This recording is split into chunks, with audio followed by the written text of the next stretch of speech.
शर्म ये बात पे आवेले हो भैया। हर बहिन बेटी के भारत के अंदर कोई काली कहेला, कोई दुर्गा कहेला, कोई सरस्वती कहेला, लेकिन हर मोड़ पर हम बहिन बेटी की इज्जत उतारे खातिर हर मोड़ पर बैठल बारन। तो काऊ दूसरे देश से आवेलन, भारत देश के लोग ही हम बहिन बेटी के नंगा कर तब इधर हम गौर कर जाए कैसे बात कर।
के बाजार में जब तो कोठे पर ठुमका लगाती है बेटी, एक नारी के जिंदगी कैसन होले तनी गजल में गौर करिए कैसे बा गजल कैसन बा।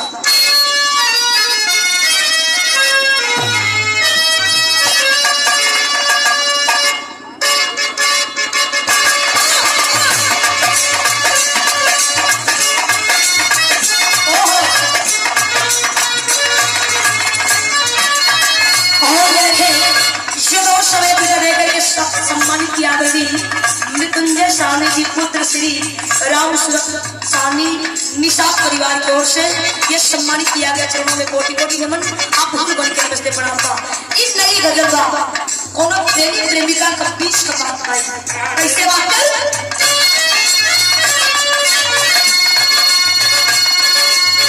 जल में सोची हसी दो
विश्वास सब पर कोई भी जरूरी नहीं होला। ये दुनिया में के आपन बा के पराया बा। दीवाना जी एक लाइन बतेबे कइने कि माई इतना हमके सहूर दिह कि अपने लोगन को कितना विश्वास कइल जाला। तनी एकर ज्ञान हमें दिह कि आपन बा के पराया हमके समझ ही ना पावत बन जाए, लेकिन कहे के पड़ल सबने माना विश्वास करिए,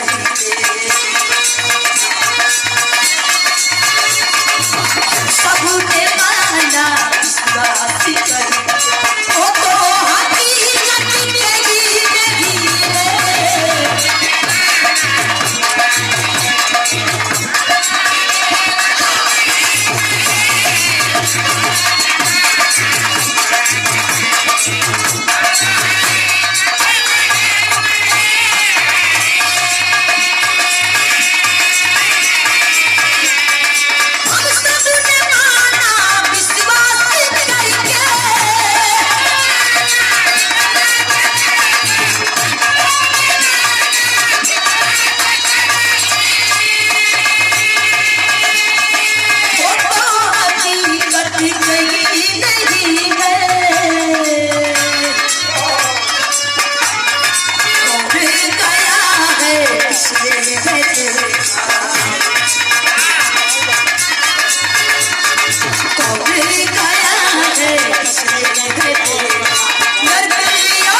नहीं कैसे बतन कहानियां पर गौर कइल जाई। कैसे मतलब भाव है कैसे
बेंगलोर शहर के अंदर जेकर नाम माधव खत्री बतावल गई।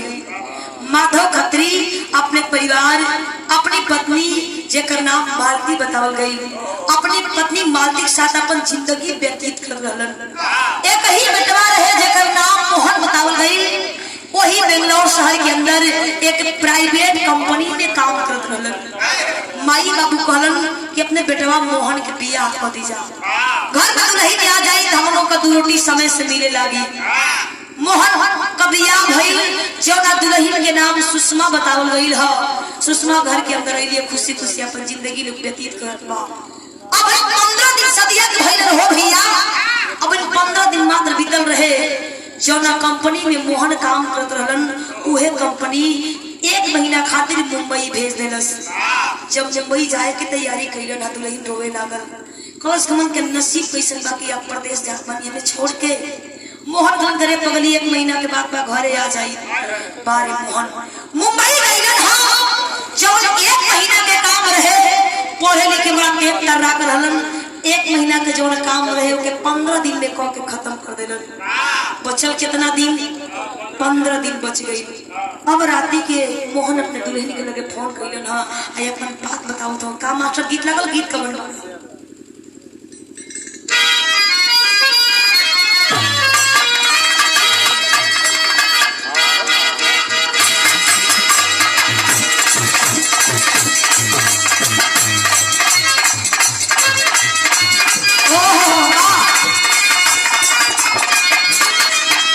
और ये देखें 101 रुपये के सम्मानित आदरणीय आप श्री जयराम साहनी जी, राम सूरत जी की आप साले साहब है फेफना की धरती से, फेफना बनिया से चरणों में कोट कोट नमन आपको बन के नमस्ते प्रणाम बा। गीत से बनिया भाव में कवि जी लिखलन हा मोहन रतिया की अपने दुल्हन से बतियावत हो का कहा सोचे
के सुषमा तुम टेंशन मत करा, मम्मी पापा से कही था कि हमार पति हमके मुंबई में बुलावत पड़न, हम मम्मी पापा से बतिया ले आ तो के हम मोबाइल पर टिकट भेज देत बानी, बिहाने की गाड़ी पकड़ के चलाओ तोर बिना हम नींद नहीं खेला चैन नहीं के मिले 15 दिन बचत तो के हमर के दोनों पुरानी घूम जाए ये हम मुंबई में रह के जीवन मान हो जाए।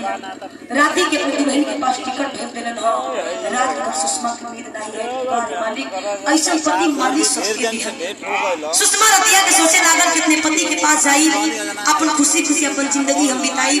सुबह भई तैयारी करने बजाए खातिर अपने ससुर से मोहन के बाप से माधव खातिर से कहे लागल कि बाबूजी हमके स्टेशन तक पहुंचा दी और हमके ट्रेन में बैठा दी, हम मुंबई जाते हैं, आपका बेटा हमके बुलावत तेरी में कहे पर कैसे मास्टर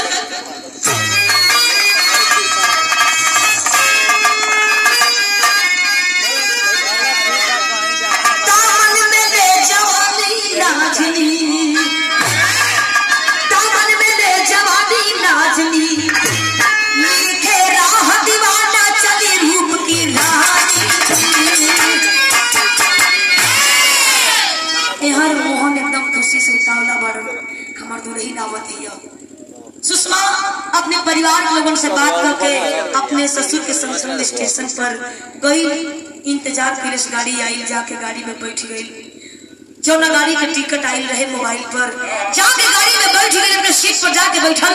जब गाड़ी चलल हो भैया रवाना भई, सुषमा मोबाइल चलावत बा, खुशी खुशी मन में सोचत बा कि मालिक कब तक पहुंच जाए अपने पति के पास, अपने मोहन के पास कब पहुंच जाती, लागत बा कि रास्ता कटते नहीं थे। वही ट्रेन में बैठ के सुषमा सोचत बा लेकिन विदेशिया में कहे पर कैसे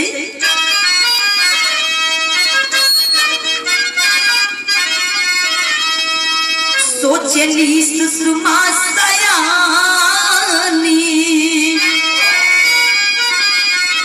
मुंबई में दोनों प्राणी कोई जाए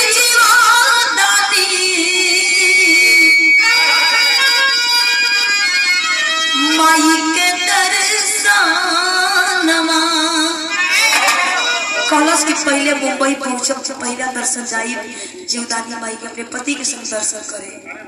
वही ट्रेन में बैठ के सोचे बा तब तक होत का बा कहे के पड़ल जौना ट्रेन कोच में सुषमा खामोश से जाते रहली, बगल वाली सीट पर एक सुघर ए भैया गाड़ी कुछ कुछ दूर तक गई, तब तक उसी ही ट्रेन में, उसी ही बोगी में एक खूबसूरत नौजवान आकर के सुषमा के बगल वाली सीट पर आकर के बैठ गया। और कुछ दूर जाते जाते सुषमा से पूछा कि मैडम आपको जाना कहाँ है। सुषमा बताई है कि हमको मुंबई तक जाना है। वो भी बताया नौजवान हमको मुंबई तक जाना है। अब बात विचार होने लगल। ऐसा सबके साथ होला कि सीट पर बैठा अगल बगल के लोगों से दोस्ती व्यवहार हो जाला। यहाँ तो नौजवान कई बार सुषमा को चाय भी पिलाया। कुछ दूर जाते जाते सुषमा की नींद आ गई। अपनी पति की याद में बा कि कब पहुंच जाई। सोचे सोचे तो नींद आ गई, सूत गई। तो भाई का कहे के पड़ल, होवे लागल बात फिर विश्वासघात भइल। जहर के दाई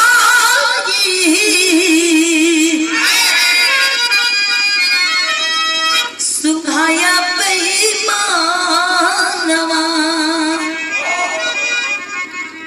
बेहोशी की दवा वो अपने पर्स में से निकाला। सुषमा सुतल बा, उसको सुना दिया। सुषमा बेहोशी की नींद में सूत गई। लेकिन वो नौजवान, सुषमा भी इतनी सुंदर थी, इतना फिदा हो गया था, लेकिन सुषमा के साथ कैलाश का कहे के पड़ल, गणतव्य स्टेशन से अरे पहले उतारी दिहलस। कहे टैक्सी वाला से बीमार मोर जाना। मुंबई पहुंचने से पहले वो पापी, वो बेईमान, वो नौजवान पे सुषमा के बेहोशी हालत में लेकर के उतर गया और एक टैक्सी बुक किया। कहा कि मेरी औरत है, इसका तबीयत ठीक नहीं, इसका इलाज कराना है।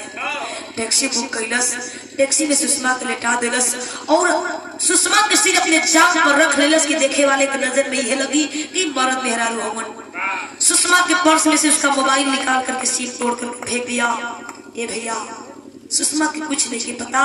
यहाँ स्टेशन पर बैठ के मोहन इंतजार करत बा कि हमार सुषमा आवे वाली बा, हमार सुषमा आवे वाली बा। कब न अपने सुषमा के नजर देख लेती। बैठ के स्टेशन पर जोहत में हर पापी कैलाश का गीत लागल। गीत कवन बा,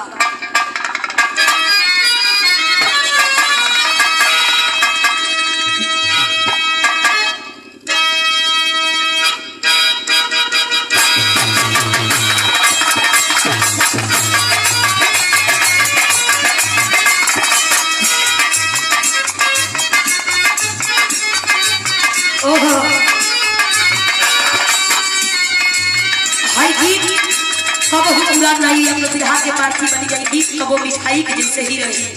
गीत कवन बा,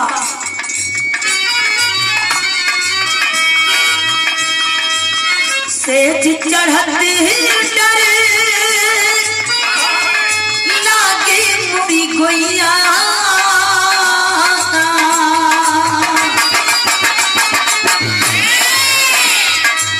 सेठ चढ़ते डरे लागे मुड़ी गोइया।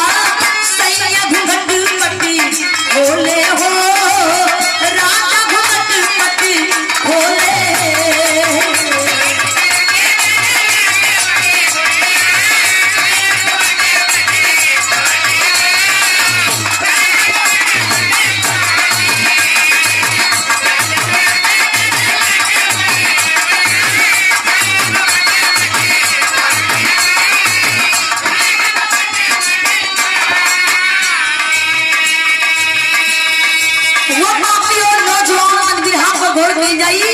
कहाँ लेकर चलल कि अपना सुंदर लाइन कभी जी दिखने वाला कैसे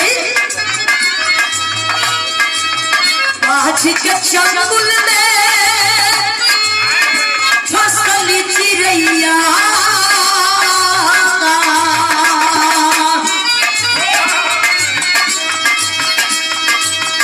आज के चंगुल में फसली चिड़ैया।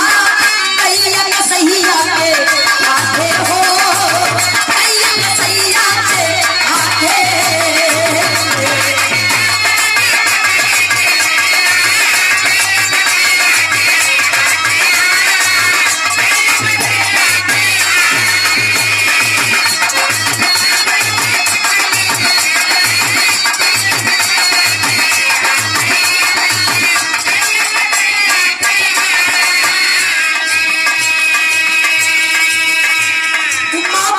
अयोध्या में 15 दिन बीतल रहे।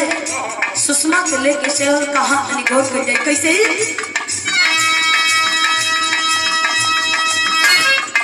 देसिया के घरे में 40,000 में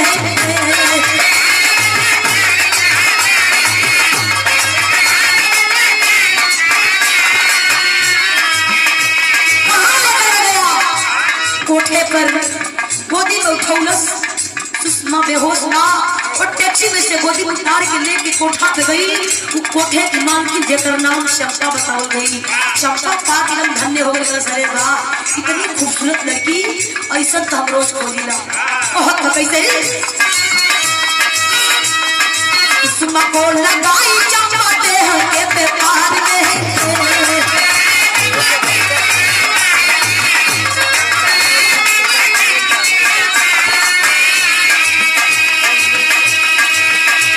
जन्माष्टमी के हो खूब कमैया कैया के सैया के आखे हो कैया के सैया के आखे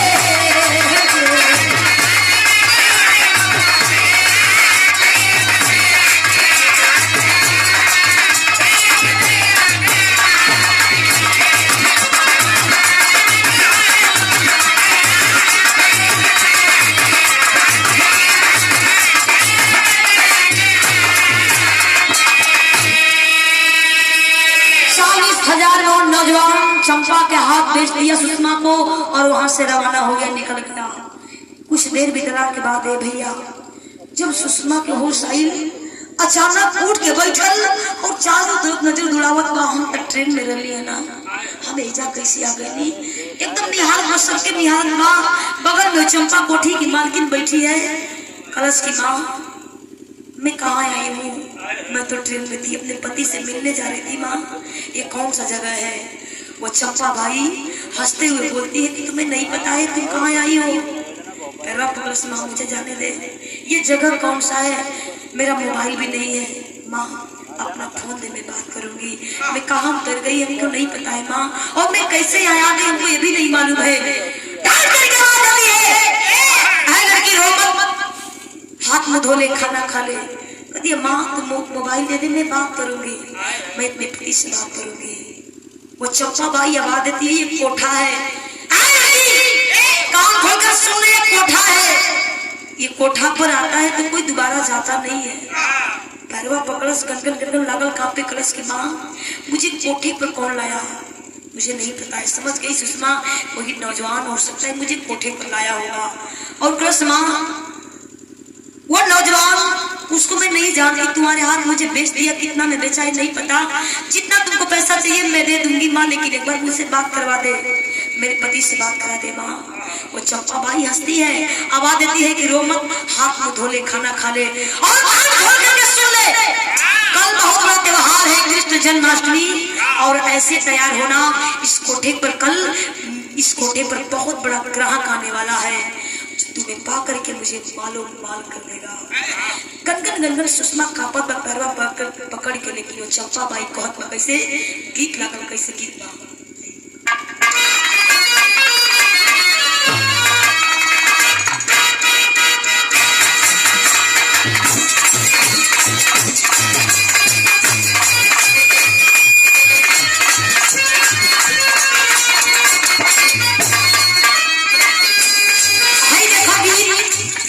भैया ये तो ना बोल रहे लेकिन इतना अच्छा लगा इतना मजा दे देखे कि कैसे ना कोनो भौजाई के ननद से कहत बा कैसे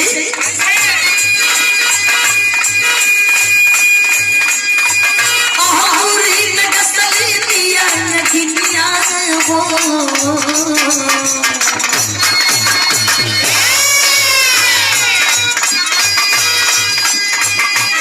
औरी में गसली दिया नदिया हो भैया के बुला कैसा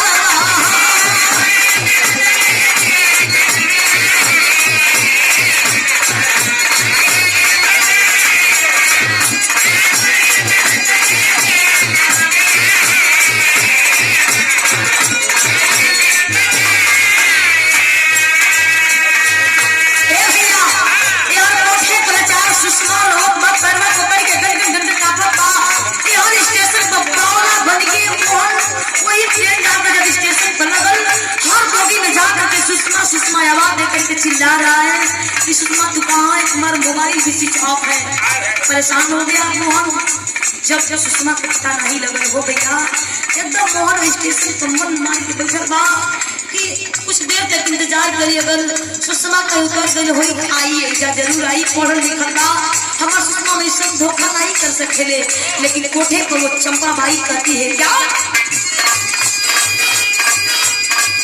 कौन हुए कर जाई लखनिया हो,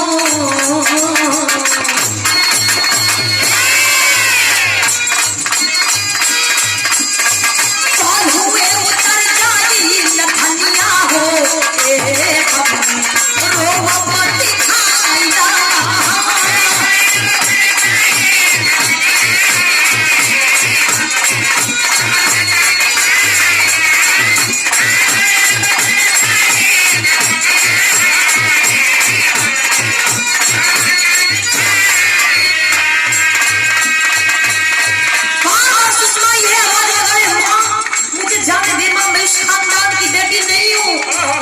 समझ रही है। सुषमा को कई बार चंपा बाई छापड़ भी मारती है, लेकिन सुषमा का मैं तुम्हारी बेटी जैसी नहीं हूँ, तरस नहीं आती है। वो कोठे की मालकिन कहती है क्या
चंपा बाई काली से बात करती है,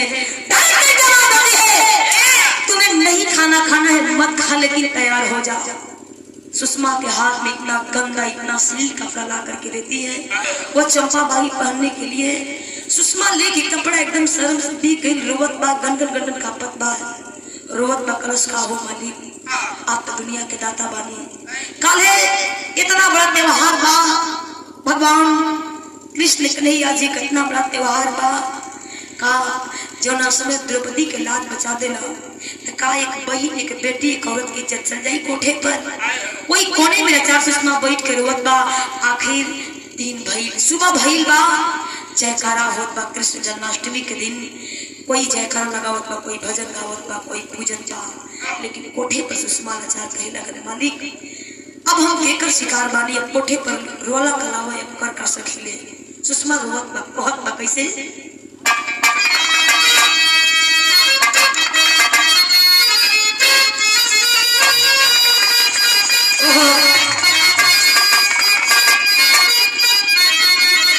गीत से बढ़िया भाव में कवि जी लिखल ना सुषमा कहत बाई कोठा कैसे रोवेली सुषमा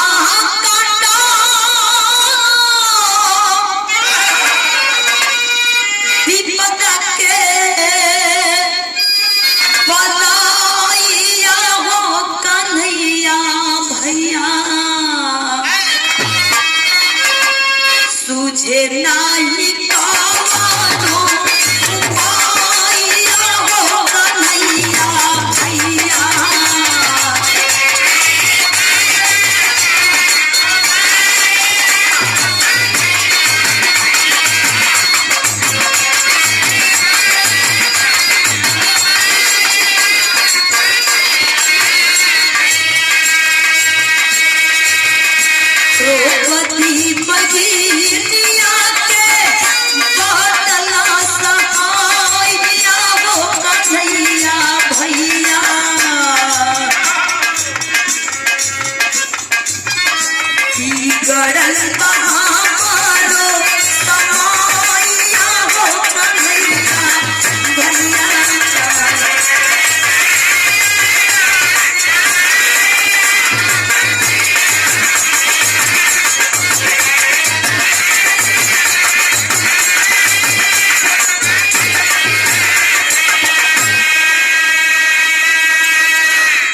सम्मानित किया आदरणीय मामा फेफना बलिया से ये 100 रुपए देकर के सम्मानित किया गया। बहुत बहुत धन्यवाद। नमस्ते प्रणाम।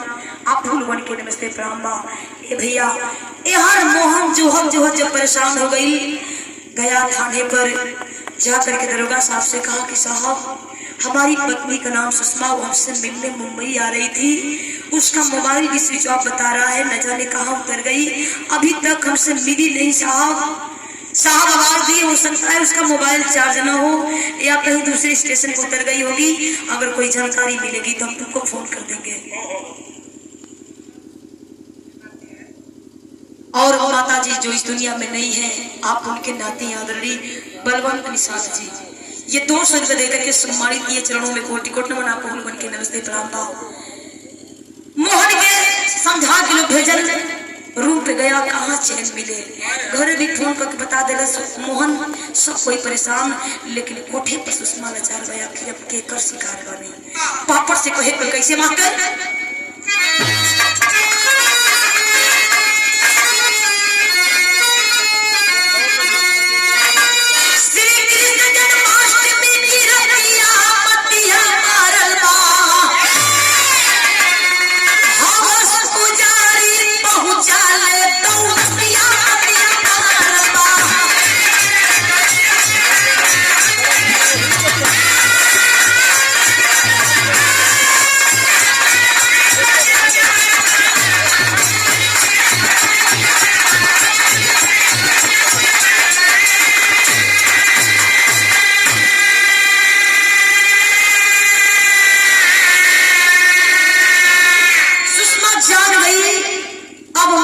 चारा चली नहीं।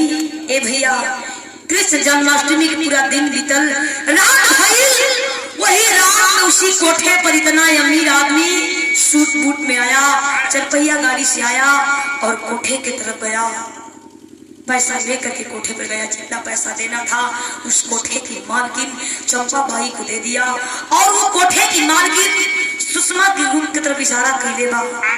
जब वो नौजवान सुषमा के रूम की तरफ चला तो भैल का कहे के पड़ल, सुषमा के कोठरी के अंदर किया प्रवेश नारी हो, पर्दे के यारे से सुषमा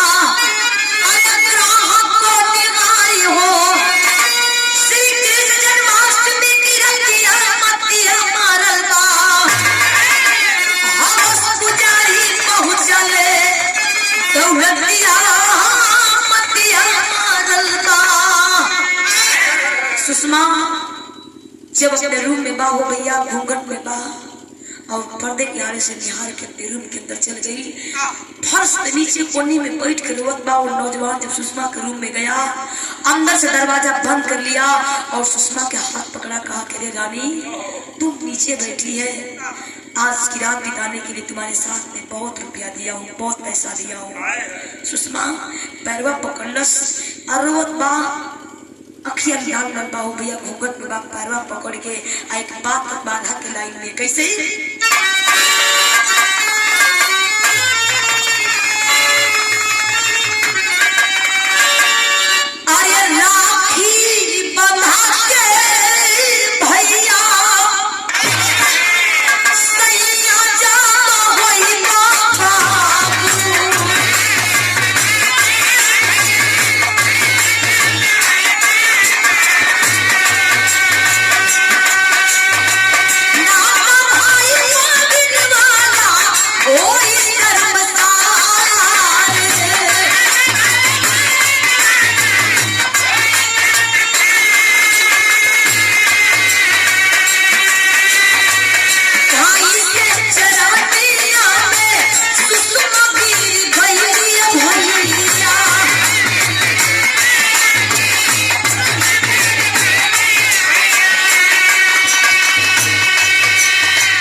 बहुत पैसा हो गया, इसीलिए तो आज भाई बहन के रिश्ते को भी डुबा दिया।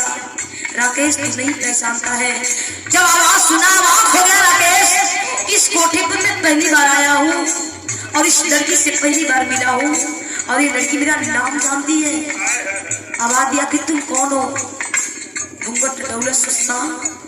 गनगन गनगन राकेश कांपने लागल, पीछे हट गया और सुषमा कहने लगा है राकेश आज एक कोठे पर एक बहन के साथ ऊपर रात बिताने खातिर इतना पैसा तू दे दे ले। राकेश कर दीदी तू तो मेरी मौसी की बेटी वाली ना। सुषमा भी कहने लगी राकेश तेरे हाथ में राखी बनती है तू भुला गई ले। तू इतना में प्यार देने बाबू तू आज एक बहन के संग इतना बड़ा पाप करे जाते वाला। राकेश भारत हमारी पकड़ के रोवत बा एक पाप पूछत बा का कहीं से कहीं तू मोरा बहिन को हवा करे बोला।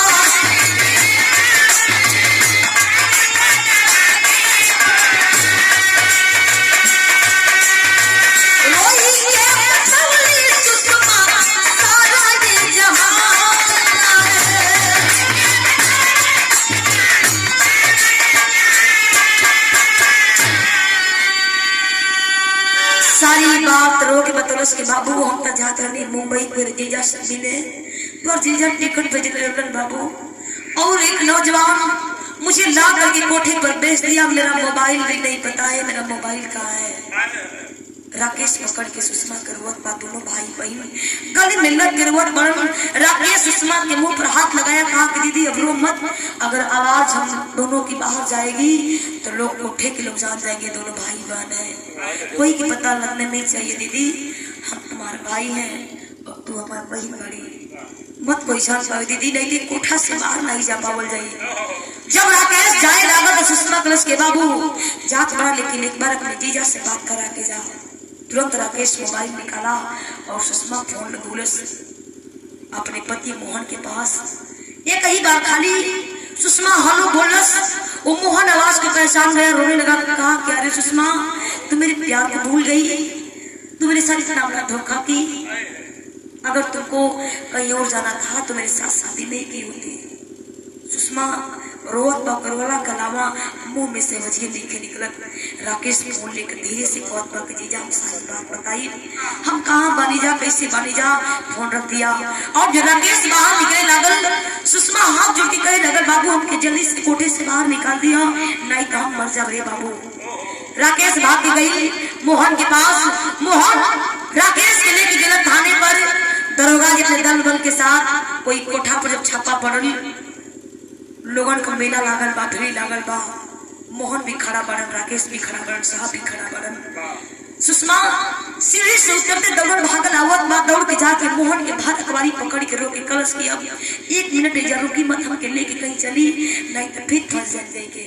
रोवत बा गन गन कापत बा ओकर मुंह सुखा गइल बकैया के खाना खइले बा ओके खुद नहीं के पता। लेकिन राकेश साहब के सामने दरोगा जी के सामने लोगन के सामने बहुत बैक बात कैसे खड़ी कराई नहीं।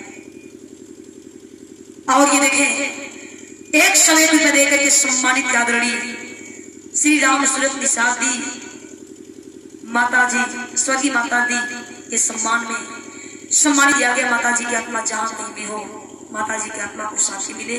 राकेश को हक कैसे खड़ी खिलाई में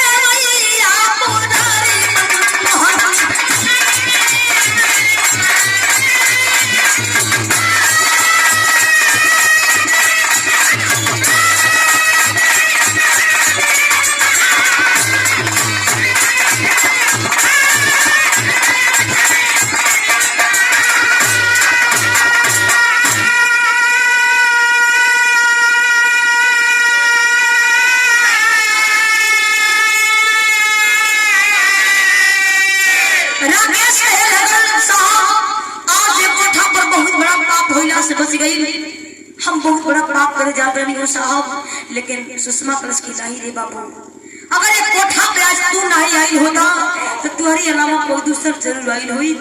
आज हम दूसरे के शिकार भइल होती। हमार आवाज हमार पुकार भगवान कन्हैया बन के तू आ गई बाबू। आप हमार दाद बचा लेला तुम्हारी खातिर छोट बात नहीं खे। पाप नहीं हो बाबू, तुम्हारी खातिर भगवान कन्हैया ही बारा। अगर तू नहीं आई होता दूसरा कोई जरूर आई हो। यही से कजला सच्चे मन से भगवान के याद कैला काहे नहीं मिली है। और भगवान कोई दूसरा नहीं है। अपने हृदय में अपने मन में अगर सच्चे मन से याद करी जा तो जवन चाहिए जब हासिल हो जाए। कोनो जरूर नहीं है कि मंदिर में जाके ही हम पूजा करी हमारी पूजा संपन्न हुई। घरे भी माई बाबू को भगवान के रूप में पूज ले तो देवी देवता के दर्शन हो जाए। कहे तो कैसे सच्चे हृदय निर्मल करे ले अरे बाके श्याम बिहारी बनते नहीं सहारा भगवान जहाँ हुए छलकारी सब भोगे काम कमैया अरे मुरारी मन मगन जकरा नैया के ठेवैया मुरारी मगन।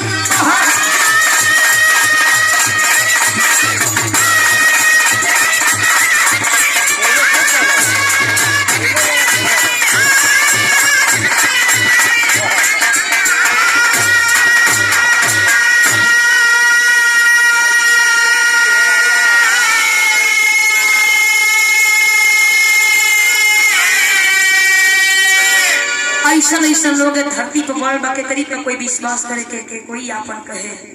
आखिरी भाव कहे पर कैसे हरि अनंत हरि कथा अनंता